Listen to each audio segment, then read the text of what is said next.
بسم اللہ الرحمن الرحیم، السلام علیکم ورحمۃ اللہ وبرکاتہ۔ جی ناظرین، آج میرے لیے ایک بڑا اعزاز اور فخر ہے کہ آج میں سٹنگ ہاؤسنگ سیالکوٹ میں سیالکوٹ کی جانی مانی شخصیت میاں قیصر محمود صاحب، جو کہ جمعیت علماء اسلام بزنس فورم کے صدر بھی ہیں، ان سے آج کچھ سوالات سیاسی اور وقت کے معاشرے کے مطابق جو ہے وہ بات چیت کریں گے۔ میاں صاحب کیسے ہیں آپ؟ الحمدللہ جی، بسم اللہ، اللہ پاک آپ کو خوش رکھے کہ آپ ہمارے پاس تشریف لائے۔ ہمیں بڑی خوشی ہوئی ہے اس بات کی، کافی دیر سے انتظار تھا کہ آپ ہمارے ساتھ آئیں اور جماعت کے کام میں ہمارے ساتھ ہمارا ہاتھ بٹائیں۔ تو الحمدللہ آج وہ دن دور نہیں تھا جس کے اوپر دوستوں کو انتظار بھی تھا کہ مجھے کافی سارے دوستوں کی کال آ رہی تھی کہ میاں صاحب آپ نے ایک پوسٹ لگائی ہوئی ہے، اس کے اوپر آپ کب سے اپنا کوئی میسیج ریکارڈ کر رہے ہیں؟ تو میں نے کہا جی انشاءاللہ بہت جلد آئے گا۔ تو آپ کا تھینک یو، موسٹ ویلکم کہ آپ آئے۔ اچھا میاں صاحب، پہلا سوال جو ہے وہ یہ ہے کہ ماشاءاللہ آپ کا ایک سیاسی سماجی قد کاٹ ہے، آپ نے دوسری اتنی بڑی سیاسی جماعتوں کی بجائے جمعیت علماء اسلام کا جو چناؤ ہے وہی کیوں کیا؟ حالانکہ بظاہر جمعیت کا پنجاب کے اندر نہ ہی کوئی مستقبل ہے اور نہ ہی کوئی ووٹ بینک ہے، اس کے بارے میں آپ کیا کہیں گے؟ جی اس کے اوپر میں یہی آپ کو کہنا چاہتا ہوں کہ دیکھیں، بندے کو دنیا میں رہ کر اگر آخرت کا مشن مل جائے تو یہ انسان کے لیے بہت بڑی کامیابی ہے۔ اور الحمدللہ مجھے آج یہ بات کہنے کے لیے بڑا فخر ہو رہا ہے۔ کوئی شک نہیں، پچھلے جب سے پاکستان بنا آیا ہمارے خاندانوں میں سب نے دوسری جماعتوں کو سپورٹ کی ہے۔ ایک پہلا میں شخص ہوں جس نے جمعیت علماء اسلام کا اختیار کیا۔ تو جمعیت علماء اسلام کو اختیار کرنے کے ساتھ ساتھ یہ میں نے مشن دیکھا کہ جو مشن قائد حضرت ملت مولانا فضل الرحمان صاحب کا ہے اپنی قوم کے لیے، ایک دیدہ نشستہ ہے۔ میرے خیال سے ہر عالم بالغ عاقل کو یہ بات سوچنی اور سمجھنی چاہیے کہ وہ اس عمر میں اپنی قوم، اپنی عوام کی فلاح کی جنگ لڑ رہے ہیں، وہ بھی گھر بیٹھ کر امن اور سکون کی زندگی گزار سکتے تھے۔ ہمارے آقا نبی کریم صلی اللہ علیہ وسلم نے اپنی 63 سالہ زندگی میں 27 سے 28 غالباً جنگیں لڑیں۔ یہ ساری وہ ہمیں تاریخ یاد دلاتی ہے کہ انہوں نے اپنی زندگی میں امن اور سکون کی بجائے اپنے آپ کو ہر وقت لمحہ فکر میں رکھا اور اپنی قوم کو اس فکر میں لے کر آئے کہ آپ بھی اپنے ساتھ اپنے مستقبل آنے والی نسلوں کو ایک اچھا پیغام دے کے جائیں۔ تو یہ جماعتوں، کسی بھی جماعت، آپ ہمارا کسی کو یہ نہیں کہتا کوئی جماعت غلط ہے۔ آج ہمارے پاس اس ٹائم جن کے پاس حکمرانی بھی ہے، وہ چاہے جائز ہے یا ناجائز ہے، اس کا اختیارات تو پوری عوام کے پاس ہے، بتا بھی رہے ہیں۔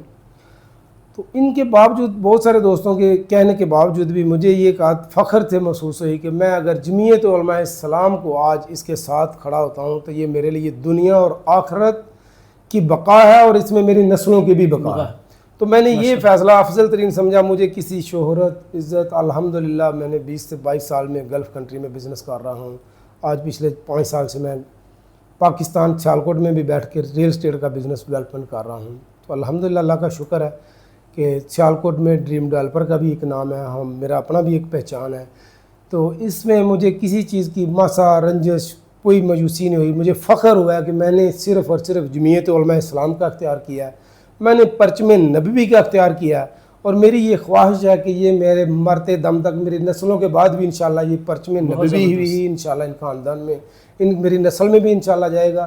اور یہ پیغام ہم صرف اپنے تک محدود نہیں، اپنے ضلع سیالکوٹ ڈویژن میں، پورے صوبہ پنجاب میں، پورے پاکستان میں ہر مسلمان جہاں جہاں کوئی رہ رہا ہے، آئیں اٹھیں، ہماری ویڈیوز دیکھیں، ہمارے پیغامات دیکھیں، ہمارے مولانا صاحب کے پیغام دیکھیں، قائد کے مقام مشن دیکھیں کہ جو ہم کر رہے ہیں۔ آپ کسی اچھے کو اچھا ضرور کہیں، حق والے کو حق ادا کریں۔ نفرتیں، بغض، یہ ساری چیزیں اچھی نہیں ہیں۔ کچھ چیزوں کو آپ کلوز کریں، آپ حقائق پہ فیصلہ کریں۔ انشاءاللہ وہ دن دور نہیں جب جمعیت علماء اسلام پورے پاکستان میں ہر جگہ پہ انشاءاللہ آپ کو نظر آئے گی، بلکہ ضلع سیالکوٹ میں آپ کو نظر آئی ہے انشاءاللہ۔ دوسرا میاں صاحب، اب ظاہر سی بات ہے یہ جمعیت علماء اسلام جو ہے یہ کہا جاتا ہے کہ یہ مولویوں کی جماعت ہے، تو آپ اب ظاہر سی بات ہے ایک کاروبار اور دوسری فیلڈ ہے آپ کی، تو اب آپ نے یہ جوائن کی ہے اور اس میں آپ نے ماشاءاللہ ایک ہائی لیول کے عہدے پہ بھی فائز ہیں، تو آپ کو کوئی مشکلات یا